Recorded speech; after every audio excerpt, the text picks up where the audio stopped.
பாலும் தெளிதேனும் பாகும் பருப்பும் இவை 4ம் உனக்கு கலந்து நான் தருவேன். கோலஞ்செய் துங்கக் கரிமுகத்து தூமணியே! நீ எனக்கு சங்கத்தமிழ் 3ம் தா! அப்படின்னு சொல்லிட்டு ஔவையார் வந்து கணபதி விநாயகர் பெருமான்ட்ட நான் அந்த 4 பொருளும் தரேன். நீ எனக்கு அந்த சங்கத்தமிழ் இயலிசை நாடகம் 3யும் குடுப்பா அப்படின்னு சொல்லிட்டு இறைவன்ட்ட கேட்பாருங்க. இப்ப நம்ம +2 பையன் என்ன பண்றான், கடவுள்ட்ட விநாயகர்ட்ட வேண்டிக்கிறான். வேண்டிட்டு பாஸும் பண்ணிட்டான். +2 பாஸ் பண்ணா தேங்காய் உடைக்கிறேன் கடவுளே! அப்படின்னு. பாஸ் ரிசல்ட் வந்துச்சு. பாஸ் பண்ணிட்டான். உடனே வந்து விநாயகர் கோயிலுக்கு போகல. அந்த வழியா போறான். விநாயகர் யோசிக்கிறார், "டேய் அவன் நமக்கு தேங்காய் உடைக்கிறேன்னு சொல்லியிருந்தான். எத்தன காய் உடைக்கிறேன்னு சொல்லியிருந்தான்." 9ஆம் கிளாஸ்லேருந்து வேண்டிட்டு வந்துட்டு இருக்கிறான். 9ஆம் கிளாஸ்ல 100 காய் உடைக்கிறேன்னா, 10வதுல 200 உடைக்கிறேன்னா, 11வதுல 300 உடைக்கிறேன்னா, 12வதுல 400 உடைக்கிறேன்னா, ஆனா ஒரு காய் கூட உடைக்கலையே! அப்படின்னு சொல்லிட்டு திடீர்னு அவன குறுக்காட்டினார்.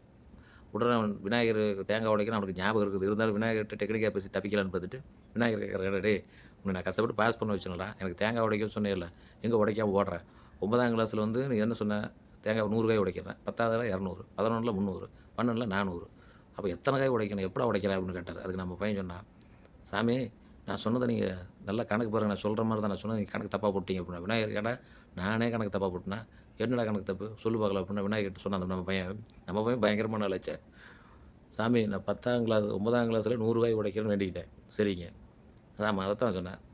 10ஆம் கிளாஸ்ல 9ஆம் கிளாஸ்ல வேண்டிட்டு நல்லா பாருங்க. ஒரு 100 காய். அப்படிதானங்க? ஒரு 100 காய் உடைக்கணும்னு வேண்டுனேன். ஆமா ஒரு 100 காய். 10வதுல நான் என்ன வேண்டிக்கிட்டேன்? இரு 100 காய் உடைக்கிறேன் அப்படின்னு வேண்டிக்கிட்டேன். அப்பயும் 100 காய் தான் உடைக்கிறேன்னேன். அட பாவி! டேய் இப்படி ஏமாத்துறேன். சரி 11னால 300 காய் உடைக்கிறேன்னு சொன்னேன்ல. ஆமா அதை பிரிச்சு பாருங்க. முன் 100 காய் உடைக்கிறேன். அப்பயும் 100 காய் தான். அட பாவி! அப்ப 12வதுல 400 காய் உடைக்கிறேன்னு சொன்னேன்.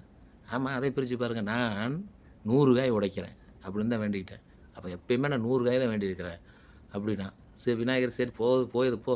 சரி 100 காய் எப்ப உடைக்கிற அப்படின்னாரு. உடனே பையன் சொன்னான், "சாமி நல்லா நான் சொன்னத நெனச்சுங்க.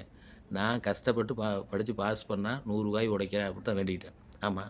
ஆனா என்னை பாஸ் பண்ண வச்சதே நீங்க தான். உங்களுடைய அனுகிரகத்தினால தான் நான் பாஸ் பண்ணேன். அப்ப நான் எப்படி உங்களுக்கு உடைக்க முடியும்? உங்களுடைய செயலுக்கு நீங்க தான் பொறுப்பு. இப்ப நீங்களே என்னை பாஸ் பண்ண வச்சுட்டு நீங்களே தேங்காய் கேட்டா, நான் எப்படி உடைக்க முடியும்? நான் கஷ்டப்பட்டு படிச்சா தான் 100 காய் உடைக்கணும்னு வேண்டிக்கிட்டேன். ஆனா என்னை பாஸ் பண்ண வச்சதே நீங்க தான் கடவுளே! அப்புட்ன்னா, இறைவன் யோசிச்சாரு, இவன் நம்மள பாராட்டுறானா? அல்லது பழிக்கிறானா? 100 காய் உடைக்காம ஏமாத்துறான். எப்படியோ நம்மள இது பண்ணிட்டான். ஆனா, நம்ம உலகத்தையே ஆட்டி படைக்கிற சிவபெருமானையே நம்ம கேள்வி கேட்டோம். ஆனா, இந்த பையன் கேட்கிற கேள்விக்கு நம்மளால பதில் சொல்ல முடியல அப்படின்னு சொல்லிட்டு, மறுபடியும் அரச மரத்தடியில போய் உட்காந்துட்டாருங்க. இனிமேல் எவனா தேங்காய் உடைக்கன்னு வந்து பாருங்கடான்னு சொல்லிட்டு, டென்ஷனா அங்க உட்காந்துக்கிட்டாரு. நம்ம ஆளு அப்படியே எஸ்கேப் ஆயிட்டான். எப்படி கதை நல்லா இருந்ததுங்களா?